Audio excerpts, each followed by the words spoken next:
Hey guys, I'm going to be doing my presentation on sushi. So, right, everyone loves it, it's delicious. You got your box with your rolls, you got your chopsticks, you got your sauce. It doesn't get any better than that.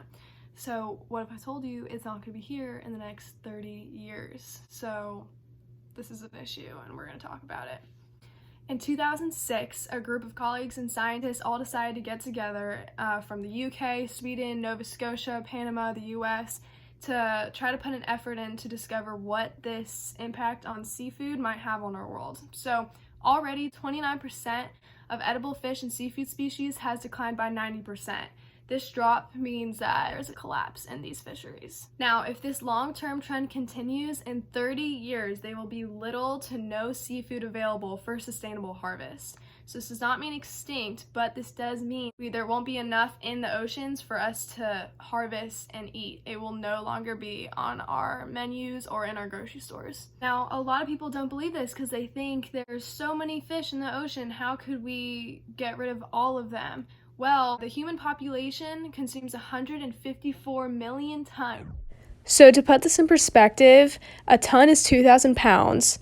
So that equals 308 billion pounds of fish every single year in the US alone. And that is on average at the lowest, 3.9 million tons of fish every single day. So this is 7.8 billion pounds of fish every single day.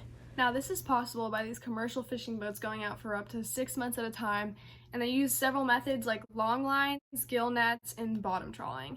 So long lines are about 50 miles long, which to put in perspective, that's like this long, and they have hundreds of hooks, and they catch anything that bites onto the thousands of hooks that are on this line.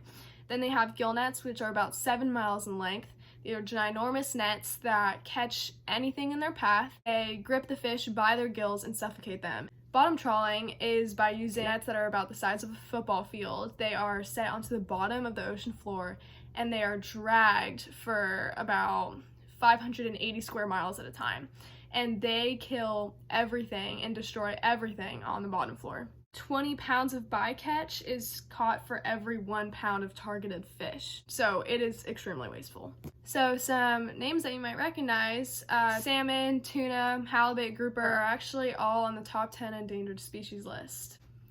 Okay, so in case you're thinking, I don't even like sushi, burgers taste better anyways. In 2016, commercial and recreational saltwater fishing in the United States, so only the United States, generated more than $212 billion in sales and contributed $100 billion to the country's gross domestic product. And these critical industries supported 1.7 million jobs in communities across the entire country. So the NOAA has a ton of research and data on how much money seafood and commercial fishing has benefited the United States. Different species like salmon, crab, lobster, shrimp, scallops, all are worth well over $500 to $600 million.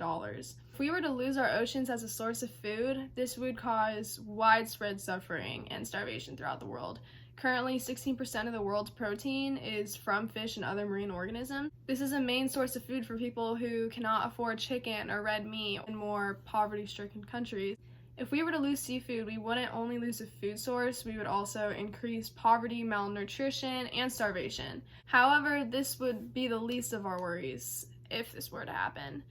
It's very easy to go off topic and start talking about the fact that if we were to lose seafood, our entire ocean's ecosystem would completely collapse. The ocean produces a large portion of the oxygen that we breathe. Life would become almost unattainable if we were to lose our oceans, but we're gonna focus on the topic of sushi. So luckily there's actually a lot of people who are getting together, crazy smart scientists who have figured out how to create plant-based sushi, as well as sushi pretty much created in a lab. People have been able to figure out how to modify cells and create it to be a piece of fish. There's a lot of plant-based alternatives. You could easily just look up plant-based sushi, and there's actually a lot that are in our local area. Additionally, if you look up easy seafood alternatives, there is about 41.3 million results. So if you can, yeah. But the good news is that this is preventable and there's a lot of things that you can do. If you want to personally make an impact, just something like changing your diet can do a lot, and it can actually help out. And then just spreading the word and trying to educate other people on this because it's not widely known at this time. Yeah, save the oceans.